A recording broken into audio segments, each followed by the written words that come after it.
тездеткиле сууну чыгаргыла турба келди да бияка.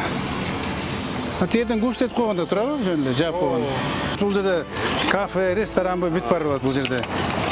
Болгон жана керектүү нерсенин баары. Анан жанагы Чыңгыз жана тиги ветслужба айтып аткан бизге жер берсе биз өзүбүз салабыз деп. Алар өзүнчө бериш керек да жер. Азыр шеф нерде ГЧП бизге 400 квадрат метр берип атпайбы? Ошонун ичинен анда ичинен эле берсе баарын все анда кереги жок. Ажыратып берсек. А кечээ туалеттерди эки жагына мындай койдук, туурабы? Тиги башына, бул башына эки жактан. Эртең келгиле. Канализация каякта суусун чыгарып, срочно чыгарыла. Эртең келип подключение кылгыла, канализация менен баарын карагыла. Таза суу каярына чейин кетет, эмне кетет. Азыр мына асфальттап жаза электе баарын алып кетиш керек. Тиги лотоктордун да ордун.